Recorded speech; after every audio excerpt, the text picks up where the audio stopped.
3. Sr. Robert Victor Goddard.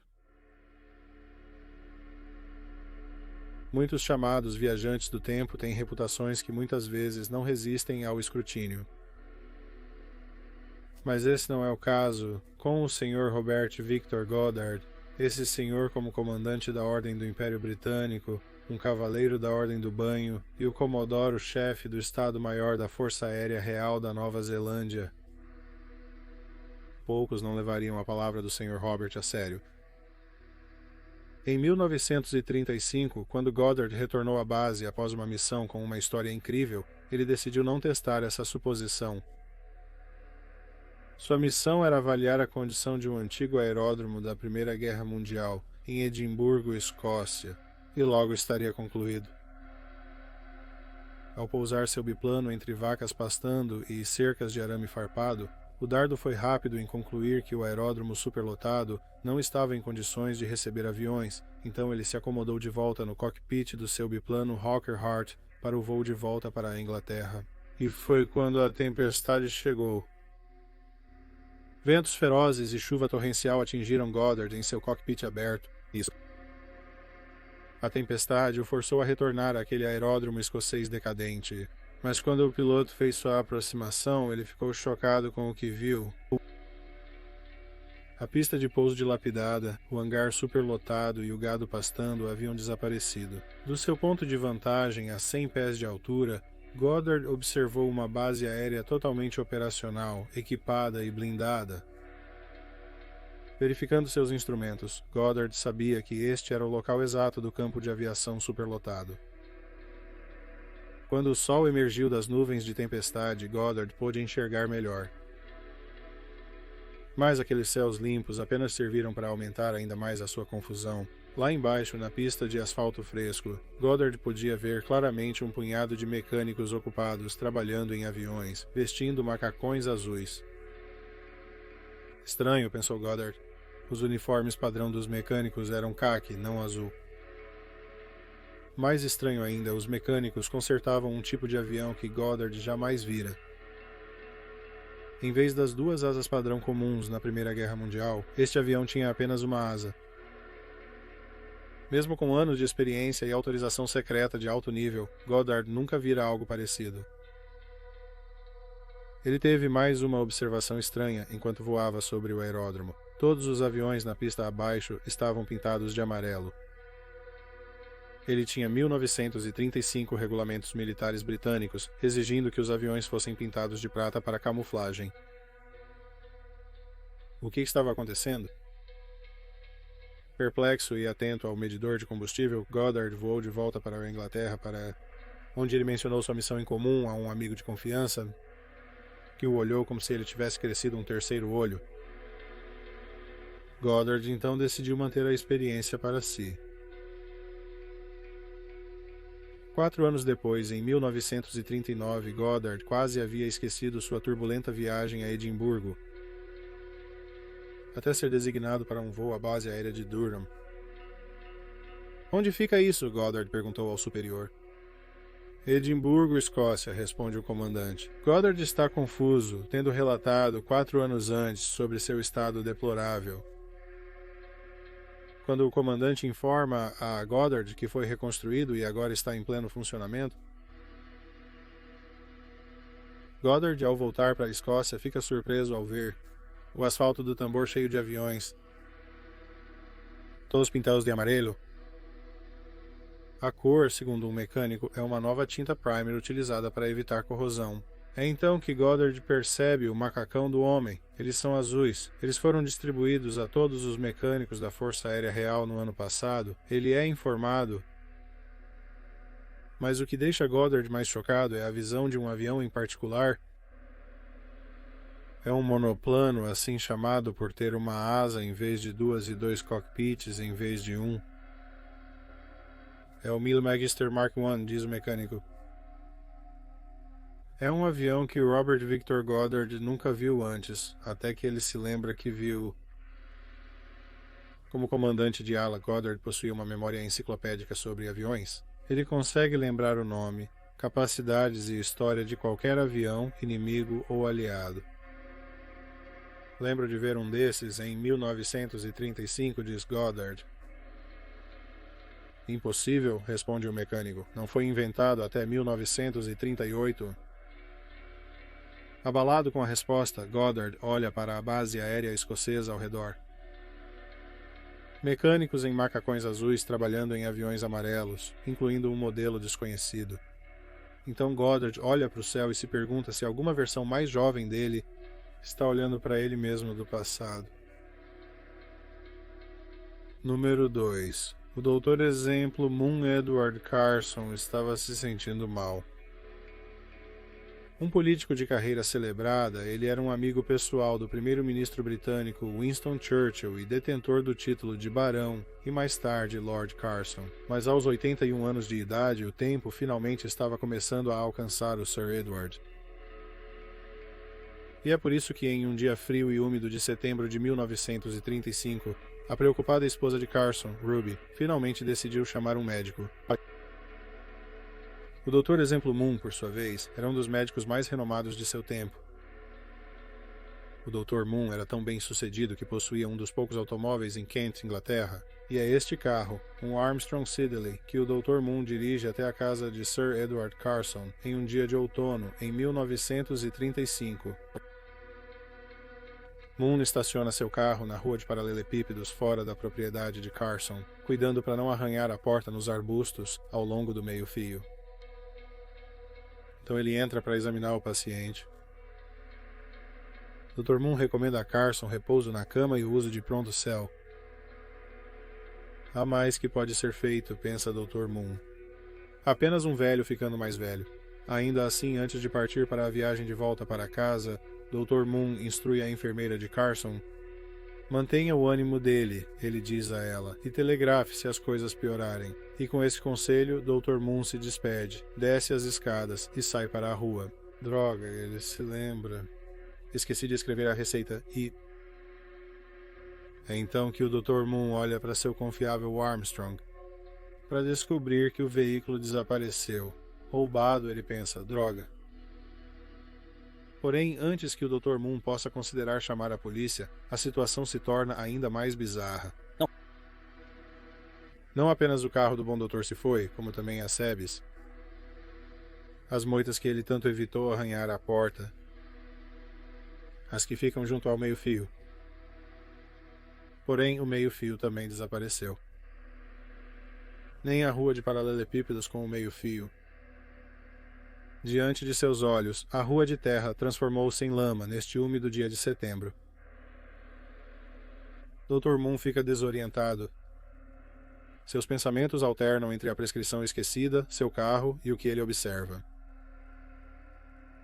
Então é compreensível, talvez, que o Dr. Moon também não perceba um homem caminhando em sua direção, caminhando com propósito. Como se o Dr. Moon fosse o destino urgente deste homem. Moon acha que este homem está vestido de maneira estranha. Ele veste um chapéu preto de cartola e suas costeletas estão espessas e sujas de lama. Na Inglaterra, em 1935, as cartolas caíram em desuso, assim como os espartilhos. E ainda assim este homem estava usando uma, juntamente com um casaco estranho, que é longo e folgado. O Dr. Moon se lembra de casacos sagos sendo chamados assim. Um casaco que saiu de moda quando a Rainha Vitória e o Príncipe Albert governavam a Grã-Bretanha no século anterior. À medida que o homem se aproxima, é então que o Dr. Moon percebe que ele está carregando uma arma. É um longo rifle estilo mosquete que o homem tem carregado no ombro e agora está apontando para o Dr. Moon. A atenção do médico se volta do homem que se aproxima de volta para a casa, onde a enfermeira o chama enquanto corre escada abaixo até a porta.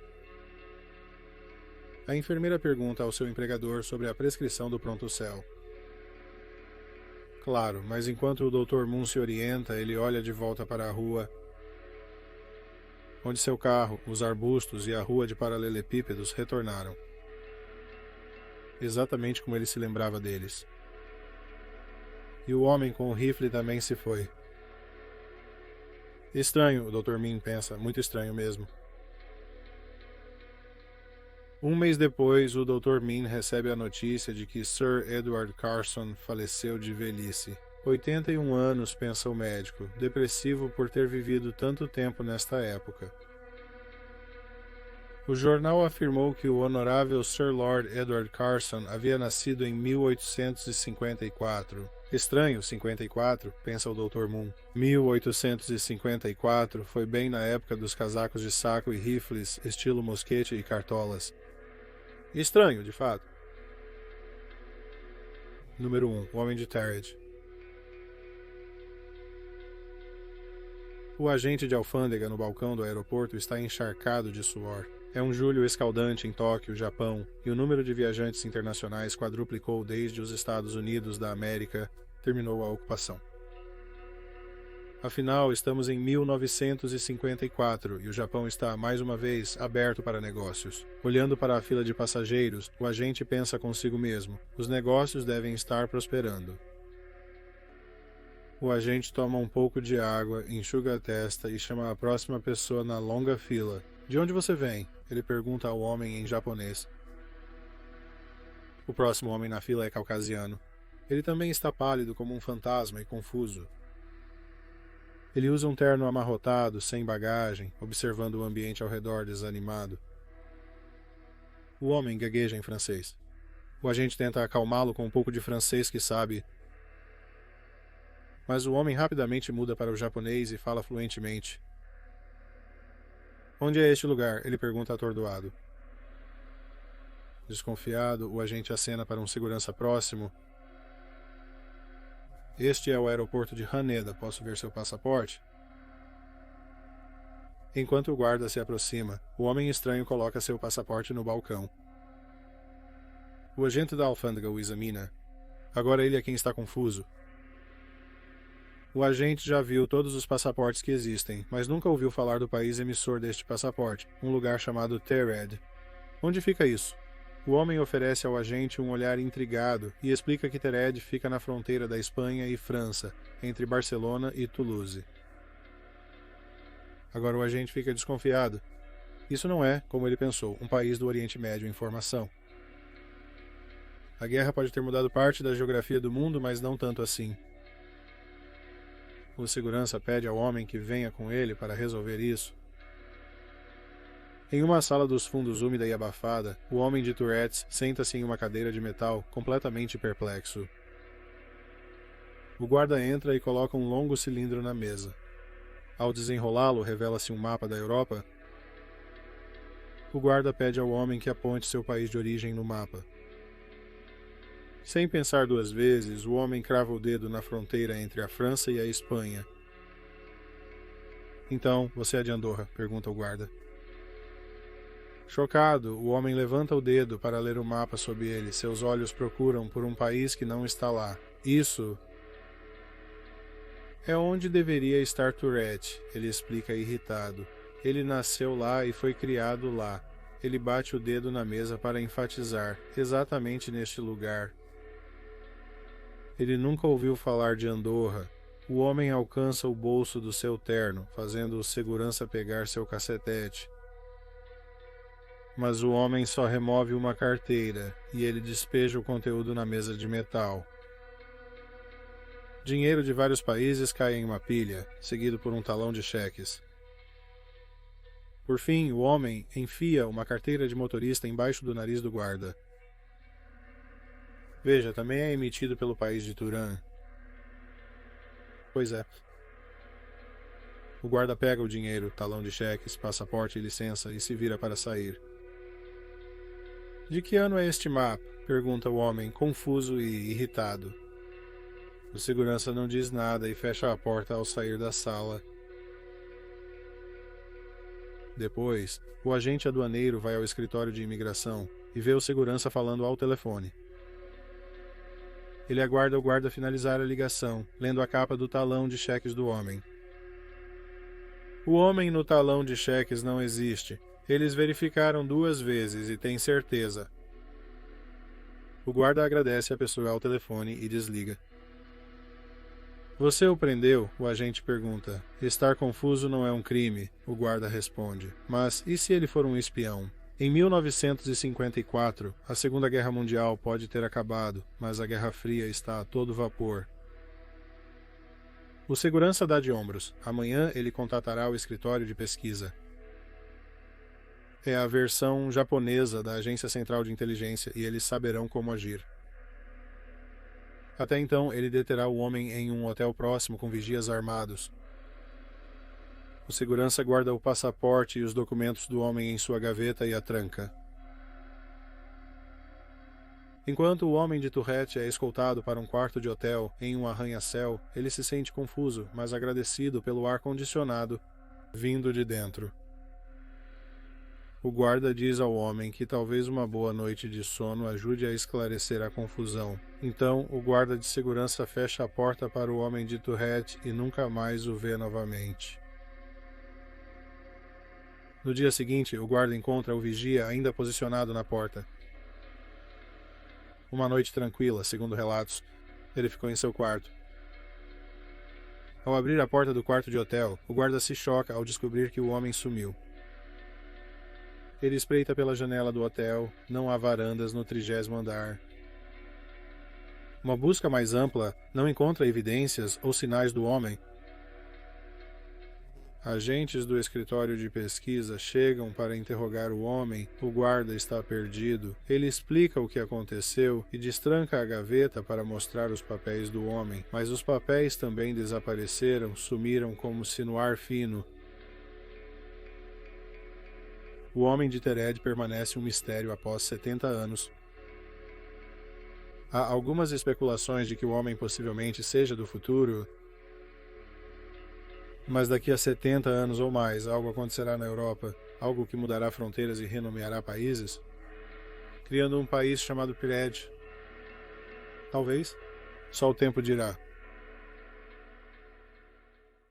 Obrigado por assistir ao vídeo.